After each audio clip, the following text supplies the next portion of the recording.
All right, so we're gonna make some apple cider vinegar. You don't need much. You need some apples, which obviously you can tell these are starting to go a little bad, which is why we're gonna turn them into vinegar. Sugar, something to measure your water in, and then a clean and sterile glass jar that's gonna have plenty of room so that you can stir the apples. Now we're gonna chop up the apples. You want to chop up the apples to a size that they're going to fit in the jar really well. And it doesn't matter. You can put the stems and the middles in everything because that will also ferment into the cider. Literally just chopping up the apples. Bad spots and all.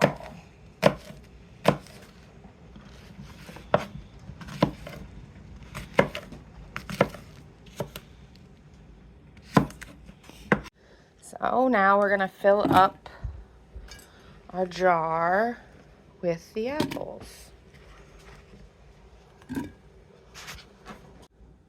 So I actually ended up having way too many apples because you really want to have about half a jar to like a little more than half a jar, and then you want some space. So I'm just gonna go ahead and get another jar and fill that and do 2 batches instead of 1.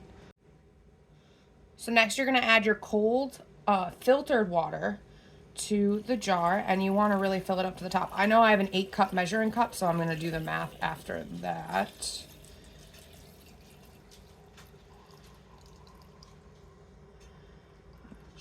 That looks about good because I want to leave room for sugar.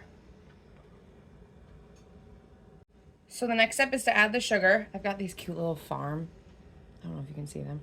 I have these cute little farm measuring cups and I love them. Measuring spoons, I guess.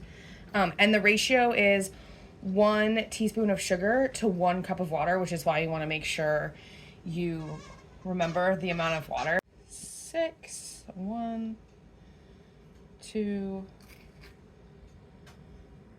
3, 4.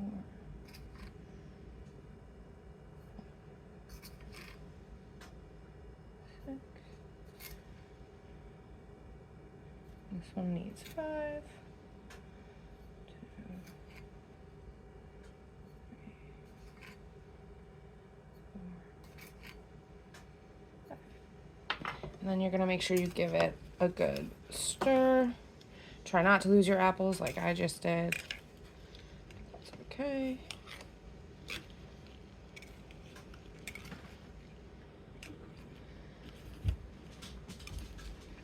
So we're making sure all that sugar is nice and mixed up because that's what's going to eat away at the apples and turn it into the apple cider vinegar eventually. And then a trick that I learned when you first do it is to take some other apple cider vinegar that you have and just give it just a little sip so that this helps prevent like any type of mold or anything. And just really adds a tiny, tiny bit of that apple cider vinegar mother to it.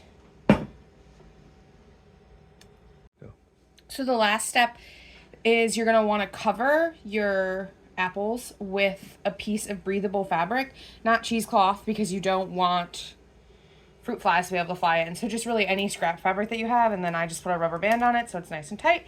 And then you're going to store these for 2 weeks before you drain them in a dark location. If you're like, I don't have a dark location and I'm going to forget to stir it every day, then just put it on your kitchen counter and wrap it in something so that it stays nice and dark.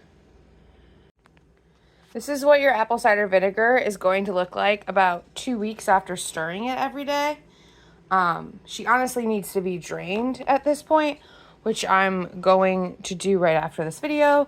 But you can tell all the apples have settled to the bottom. Even though you stir them, none of them are floating on top. There's been a little bit of evaporation, but that's okay. That's what we want because this is going to turn into eventually this, which this one is almost a month old. But she's still going to sit for a couple more months to ferment more. And then you can use it for all of your apple cider vinegar needs. I don't know if you can see the sediment in her, the mother as they call it. She'll also form like a Scooby on the top, which I don't know if I can get in a video, but I'll try. But yeah, that is our apple cider vinegar.